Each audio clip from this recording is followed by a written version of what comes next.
Good morning and welcome to the Breakfast News on Rajya Sabha TV. I'm Aishwarya Kapoor. The latest developments in Uttarakhand's political crisis continues to be our top focus. Attorney General Mukul Rohtgi will argue for the centre in High Court today. Also, we get you all the details from Brussels as Prime Minister Narendra Modi begins his three-nation tour. All the details to follow. Let us begin with the headlines. Budget session of Parliament prorogued to enable government to issue ordinance authorising expenditure beyond 1st of April in Uttarakhand. Decision at a meeting of Cabinet Committee on Parliamentary Affairs last night. Harish Rawat gets another chance to prove majority in Uttarakhand Assembly. High Court sets 31st of March as the date for floor test. Also allows Congress rebels to participate.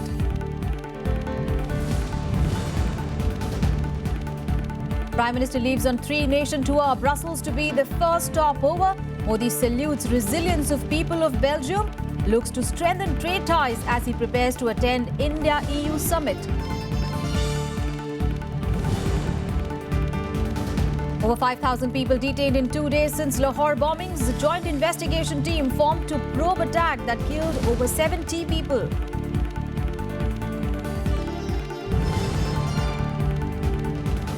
And the first semi-finals of the World T20 Championship in form. England take on New Zealand at Firozshah Kotla in Delhi. Now, the budget session of Parliament has been prorogued in the middle of the session. Now, the rare development came about last night to enable the government to issue an ordinance for authorising expenditure beyond 1st of April in the century-ruled Uttarakhand following the political crisis there. Well, the decision was taken at a meeting of the Cabinet Committee on Parliamentary Affairs chaired by Home Minister Rajnath Singh. The decision was taken following questions being raised over the status of the appropriation bill, which was declared as passed by the Speaker in the Uttarakhand Assembly under controversial circumstances. Now, the budget session, which began on 23rd of February, has been in recess since 16th of March and was to meet again on 25th of April. Now, with only 2 days left, government would not have been in a position to issue an ordinance for drawing funds from the consolidated fund to enable the state to meet its expenditure needs beyond April 1st, since it is under President's rule. Meanwhile, in related news, now the floor test for the Congress government in Uttarakhand, which could not take place on 28th of March, will now take place on 31st of March. The State High Court passed the order on Tuesday, giving another chance to Harish Rawat to prove his majority in the House. The rebel MLAs of the Congress will also be allowed to take part in the trust vote. Their votes, however, will be kept separately and subject to the final outcome. The centre may now challenge the order in Supreme Court. A fresh turn of events in the Uttarakhand political crisis. The State High Court has given another chance to former Chief Minister Harish Rawat to prove his majority on the floor of the Assembly. और मुझे संतोष है इस बात का कि माननीय high court ने ऐसी ताकतों को एक जबरदस्त झटका दिया है, एक जबरदस्त उनको लेसन दिया है. The court has set 31st March as the date for the crucial trust vote, in which the rebel Congress MLAs will also be allowed to take part. The result of the floor test, however, will not be declared in the Assembly. Instead, it will be presented in court in a sealed envelope. The court has allowed only, I repeat, only for purposes of counting, voting by the disqualified as well as the non-disqualified MLAs. But has specifically said two things. One, that their votes of the disqualified will be treated and kept separately for identification. Secondly, that they will be subject to the final outcome. High court का फैसला हमारी जीत है. विधानसभा अध्यक्ष ने लोकतंत्र की हत्या करके 9 विधायकों की सदस्यता गलत तरह से समाप्त कर दी थी. हाई कोर्ट ने हमें मौका दिया दोबारा से अपने सदन में जाने का. ये हमारी जीत है. The BJP called it an unprecedented order. The Congress termed it a befitting reply to the centre's autocratic policies. अगर कांग्रेस पार्टी के किसी प्रवक्ता ने इसको अपनी जीत मानी है, तो शायद भ्रष्टाचार के माध्यम से जीत मानी जा सकती है, लेकिन संवैधानिक प्रक्रिया के रहते और जो संवैधानिक मापदंड है ये किसी रूप से भी जीत के रूप में नहीं देखा जा सकता। We are confident that Congress government will prove its majority. We are confident that Constitution will prevail.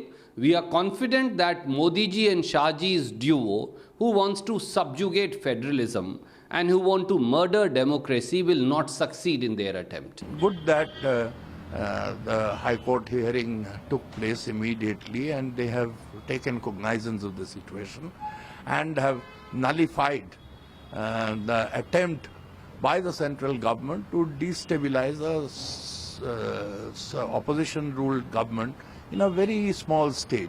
Constitutional experts believe it's not a judgment but an order and is subject to judicial review. For the moment, it is an order, not a judgment. Now, the thing is that any central decision to impose president's rule has to then pass two tests. It has to be passed by parliament, and it is also subject to judicial review by the courts. President's rule was imposed in Uttarakhand on Sunday, just a day before a floor test was to be held for the Harish Rawat government. The centre had recommended imposition of president's rule in the state following an emergency meeting on Saturday as the political crisis precipitated in the hill state. Bureau Report, Rajya Sabha TV. Meanwhile, in the aftermath of that political crisis in Uttarakhand, a high-level Congress delegation met President Pranab Mukherjee on Tuesday and sought his intervention to protect the duly elected non-BJP governments in various states. The party alleged that after Arunachal Pradesh and Uttarakhand, party dispensations there could be targeted. Now, a senior party leader who was in the delegation said that the president was apprised of the apprehension about Congress governments in other states being targeted by the Modi government. The delegation led by the Congress leader in the Lok Sabha, Mallikarjun Kharge, brought up the issue when they called on Mukherjee over the situation in Hyderabad Central University in the wake of suicide by Dalit scholar Rohit Vemula. Now, the Congress delegation's meeting with the president came on a day when Uttarakhand High Court ordered a floor test in the State Assembly on 31st of March. प्रधानमंत्री cooperative federalism की बात करते हैं, दूसरी तरफ एक के बाद एक निशाना कांग्रेस की सरकारों पर है, उनको डिस्टेबलाइज करने के लिए है, और ये जो जनमत है उसके खिलाफ है। जो चुनी हुई सरकारें हैं उनको असंवैधानिक तरीके से दल बदल करा के, खरीद फरोख्त करा के और ऐसे साधनों का उपयोग करके जो कोई भी प्रजातंत्र और संविधान कानून जिसकी अनुमति नहीं देता, उस पर रोक लगनी चाहिए। हमने अपनी चिंता, अपना आक्रोश उससे महामहिम को अवगत कराया है। And on to the other big story of the day. Well, Prime Minister Narendra Modi will be reaching Brussels today in the first leg of his three-nation tour. In a statement before his departure, Prime Minister Modi hailed the resilience and spirit of the people of Belgium in the wake of the horrific Brussels bombing. He also said that the 13th India-EU summit will advance multifaceted engagement across a whole range of sectors, and he also described the 28-member bloc as a vital trading partner. Prime Minister Narendra Modi leaving for Brussels on Wednesday night for the first leg of his three-nation tour of Belgium, United States and Saudi Arabia. This will be Prime Minister Modi's first official visit to Belgium. MEA tweeted, an invigorating mix of bilateral and multilateral diplomacy in the offing as Prime Minister Narendra Modi departs on three-nation tour. In a statement prior to his departure, Prime Minister Modi at the outset hailed the resilience and spirit of the people of Belgium, saying that India stands shoulder to shoulder with them in the wake of the horrific attacks in Brussels and share the grief of those who lost their loved ones. In the Belgian capital, Prime Minister Modi will attend the 13th India-EU summit. He will be holding bilateral talks with his Belgian counterpart Charles Michel later in the day. We are looking to enhancing India-Belgium cooperation in areas of priority for us and areas that are of mutual interest, such as counter-terrorism. The recent attacks in Brussels will of course be a very important part of the discussions. They'll be the starting point of the engagement. We will discuss advancing cooperation in renewable energy, biotechnology, shipping, ICT, and taxation. The India-EU summit is aimed at deepening the strategic partnership between the two sides. There will be deliberations on ways to finalize the free trade agreement. Modi said, "Our relations with Belgium are deep-rooted and have stood the test of time.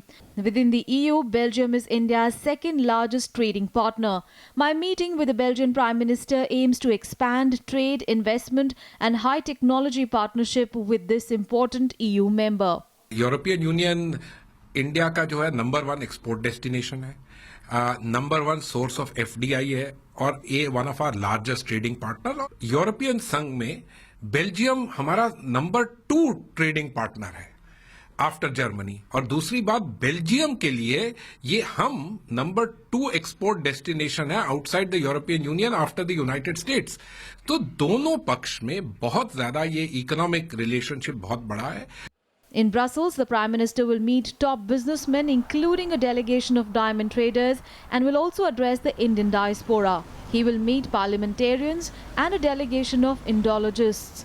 From Brussels, Prime Minister Modi will leave for Washington to attend the Nuclear Security Summit on 31st of March and 1st of April, and from there he will travel to Saudi Arabia on a 2-day visit with a focus on boosting energy and security cooperation. Bureau Report, Rajya Sabha TV. Now, news from Pathankot. Well, the NIA plans to seek access to Jaish-e-Mohammed chief Maulana Masood Azhar when it meets the Pakistani Joint Investigation Team today. Now, this comes after the investigating agency conducted the Pak JID to the Pathankot air base over the probe into the January attack. After allowing the Pakistani Joint Investigation Team to visit the Pathankot airbase, the National Investigative Agency will now seek access to Pakistan-based Jaish-e-Mohammed chief Maulana Masood Azhar and his brother-in-law Abdul Rauf. The two are alleged masterminds of the attack on the airbase on the intervening night of January 1 and 2 this year. We'll talk to the team tomorrow. Whatever we have to seek, we'll tell them. And I can't go public on that. But what about specific, demands like Masood Azhar and Rauf Azhar? We'll tell them whatever we want. We'll tell them tomorrow. Including these? Of course. While Azhar is wanted by India in several terror-related incidents, including the Parliament attack case and bomb blast at Srinagar Assembly in 2001, Rauf has a pending red corner notice against him in connection with the 1999 hijacking of an Indian Airlines plane from Kathmandu. When the NIA meets the Pakistani Joint Investigation Team today, they will seek details of the investigation into the Pathankot attack done so far by them. The NIA has so far handed over a list of requests, including identifying some of the phone numbers which terrorists had called minutes before launching the attack. India plans to provide the Pakistani team access to all witnesses in the case, barring the security personnel from NSG or BSF who participated in the gun battle. Pakistan is also yet to make a request for questioning the witnesses or sharing of evidence. जहां पे पठानकोट के लिए पाकिस्तान की team आ चुकी है और उनको इजाजत दी गई है, इसी तरह बंबई का हमला हुआ, इसी तरह बाकी हमले जो हुए हैं उसके लिए भी हिंदुस्तान की एक टीम तैयार होनी चाहिए और पाकिस्तान को उस टीम को इजाजत देनी चाहिए. The Pakistani team has also conveyed to the NIA that it has the mandate to collect evidence in the case under Pakistan's law, and as such, there will be no judicial request for it. NIA has asked the Pakistan JIT whether any judicial request would be sent by Islamabad for collection of evidence against JEM terrorists who carried out the attacks. Jaish-e-Mohammed terrorists had carried out the terror attack on the intervening night of January 1 and 2 on the strategic IAF base in Pathankot. 7 security personnel were killed, while bodies of 4 terrorists were also recovered. Bureau Report, Rajya Sabha TV. Well, earlier yesterday, a 5-member Pakistani Joint Investigation Team visited the sanitized areas at the Pathankot Air Force Base amid violent protests by Congress and Aam Aadmi Party workers right outside. Well, the protesters accused the centre of hurting the sentiments of Indians by allowing the Pakistani team to probe terror attacks on the Indian soil. Protests erupted near the Pathankot Air Base ahead of the arrival of Pakistan's Joint Investigation Team probing the terror attack on the air base.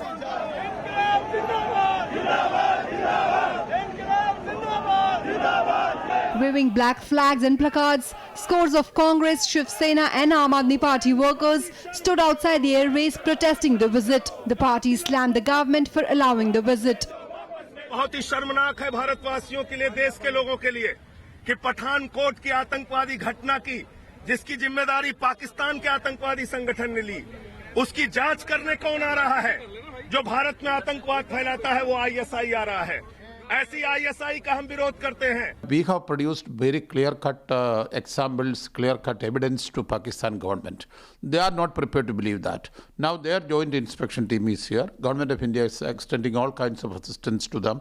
But the fact remains that the attitude of the Pakistan towards India is one of hostile attitude, and the government of the day is not able to prevail on the Pakistan to change their attitude towards India. ये हमारी नाकामी है। हम उनको यहाँ invite कर रहे हैं, हम उनको बुला रहे हैं, हम उनको स्वागत कर रहे हैं, और पाकिस्तान यहाँ के कौन सा जांच करने वाली है? खुद ही गुनहगार है, खुद ही गुनहगार है और खुद ही कोतवाली करेगा यहाँ आके। सरकार जो भी निर्णय लेती है, विशेषकर सुरक्षा संबंधित विषयों पर, वो किसी ठोस आधार, ठोस इनपुट्स पर होते हैं। रक्षा मंत्री जी ने कल एक विस्तृत वक्तव्य भी दिया है। गृह मंत्रालय, विदेश मंत्रालय, रक्षा मंत्रालय तमाम घटनाक्रम का संज्ञान लेते हैं। इस कुछ एक ऐसे विषय रहते हैं जिन पर ना बहस की गुंजाइश होती है, ना सार्वजनिक टिप्पणी की, और यदि कोई राजनीतिक दल इसमें राजनीति करने का प्रयास करता है तो निश्चय ही हम इस राजनीति करने की प्रक्रिया को आगे बढ़ाने के पक्ष में नहीं। The Pakistani JIT, accompanied by NIA officials, entered the strategic airbase from its rear. According to officials, the team was taken only to the scene of the crime. The entire process was also videographed by 2 IAF personnel. The area was visually barricaded so that defense assets were not exposed. Bureau Report, Rajya Sabha TV. Well, time to slip into a very short break. We'll be right back. Stay tuned.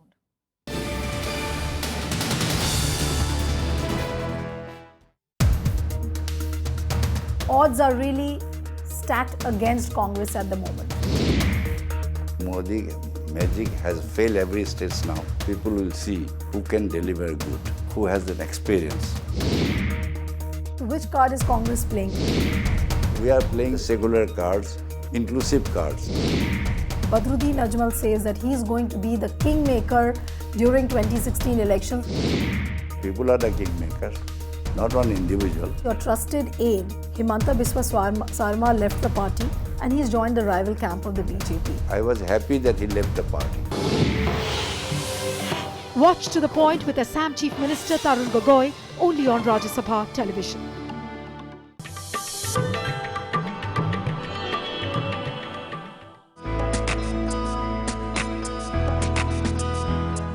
Gyan Chopper is the ancient version of Indian snakes and ladders. This intriguing game was popular among the old, the young, and the rulers as well.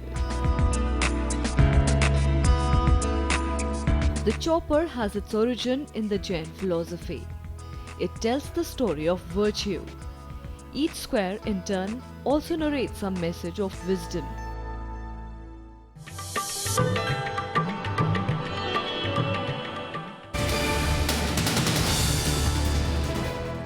Welcome back. Now, the centre has allowed 100% FDI through automatic route in the most of the e-commerce retailing. Now, this development is aimed at boosting domestic as well as foreign players like Flipkart and Amazon.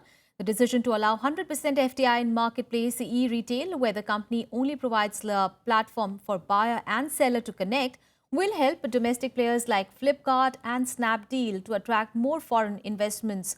It will also open the doors for the foreign retailers like Alibaba to set shop easily.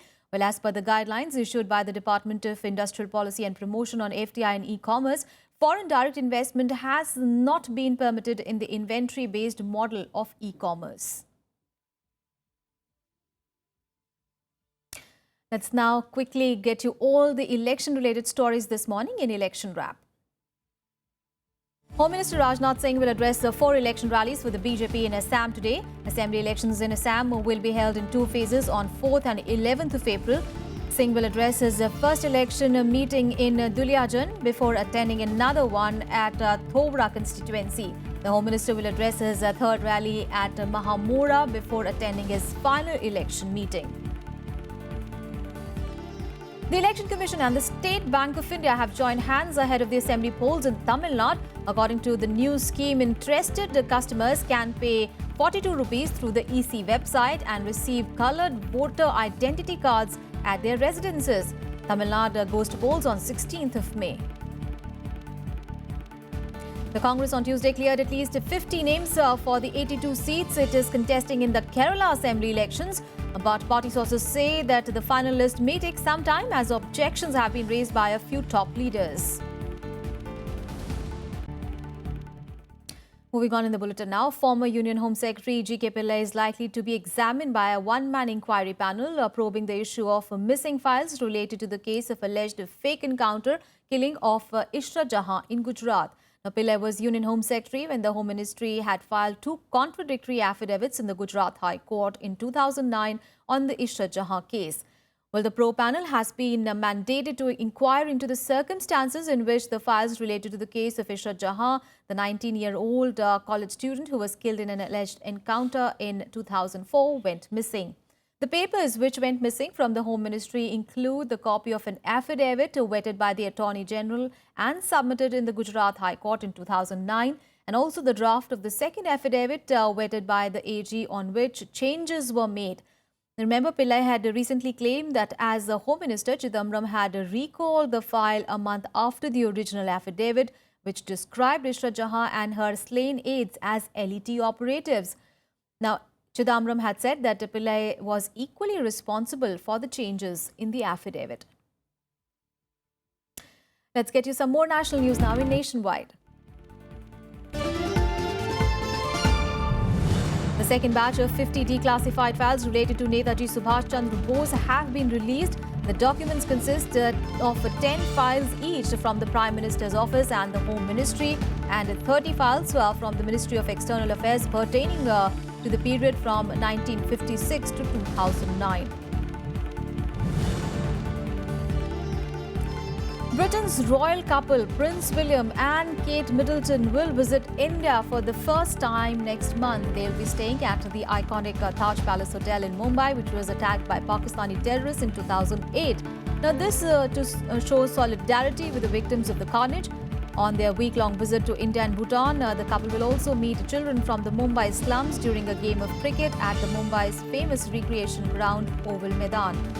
Their final stop will be a visit to the Taj Mahal, recreating Princess Diana's visit there in 1992.